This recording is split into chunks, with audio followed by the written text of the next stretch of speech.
What is going on, YouTube? Working on another custom today, and today I'll be working on this 1970 Buick GSX. This was sent in by Nick Devers, and it is going to get the Nascar treatment. I haven't worked on one of these cars yet, so it should be an interesting little build.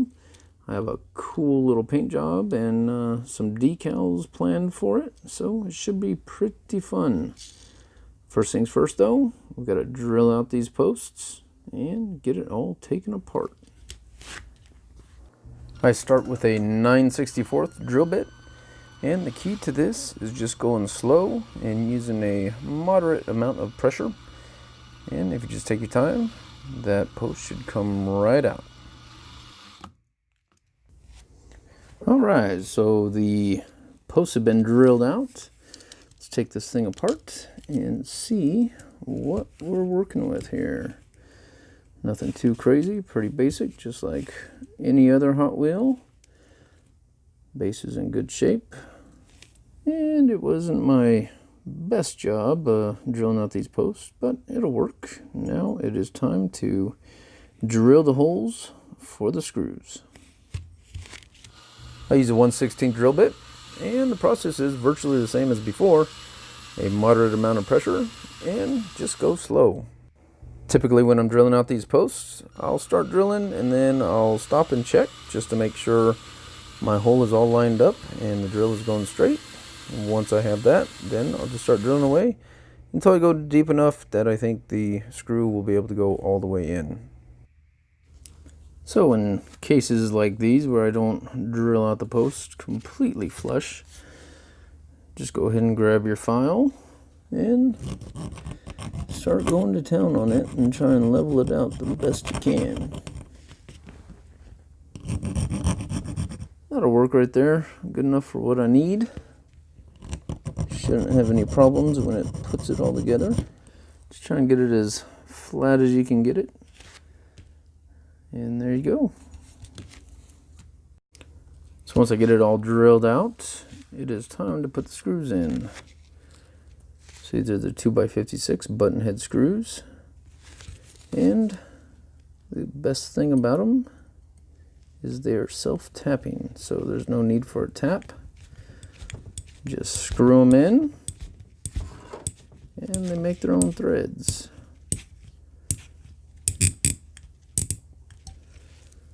Just like that. Pretty easy. Pick them up on Amazon.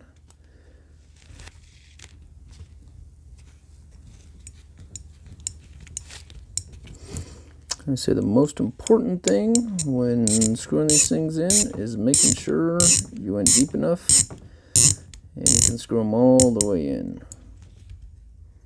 Just like that. You got to be careful when you're drilling out these posts. Some of them are really short, and if you're not careful, you can drill through the hood or trunk of the car, whichever it may be.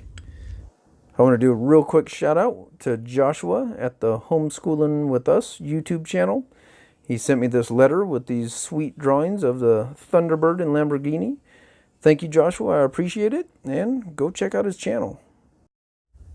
Alright, so there it is. The car is completely taken apart, and we are good to go. Let's go get this white paint off there. And don't forget, the Trans Am Racing Series is coming. So if you would like to participate, send me your cars by October 1st. As usual, I'm using citrus strip stripping gel to remove the paint. Went over it with some soap and water and got all that paint off there. I went over it with some Krylon white primer, and then I went over with some satin Krylon CoverMax black paint. The paint scheme I'm going with for this car is based off of a car that ran in NASCAR in 2007 and was driven by one of my favorite NASCAR drivers, Mark Martin. Mark Martin spent 31 years behind the wheel of a NASCAR. In the Monster Energy Series, he ran 882 races, had 40 wins, 271 top fives, 453 top 10s, And if you combine the Monster Energy Series, the Xfinity Series, and the Truck Series, he had 96 wins total. He has the second most wins all time in the Xfinity Series with 49.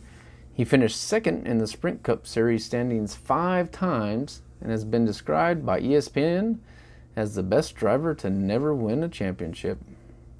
In 1989, he was the Richard Petty Driver of the Year. In 2002, 2005, and 2009, he was NASCAR Illustrated's Person of the Year. 2008, Legends of the Glen inductee. 2015, Motorsports Hall of Fame of America inductee. And 2017, NASCAR Hall of Fame inductee. He spent 19 years with Rouse Racing and is a true legend of the sport. All right, everything's painted up, decals are on, so it is now time to put it all back together. Didn't do anything with the glass. I think the tinted glass is going to look pretty sweet on here. Didn't have to do anything with the interior because it's already black, which is the color I want. And I think the chrome is actually going to look pretty cool with this. And the yellow rims, I think, are going to match perfectly. As usual, I'm using 2x56 button head screws to screw it all back together.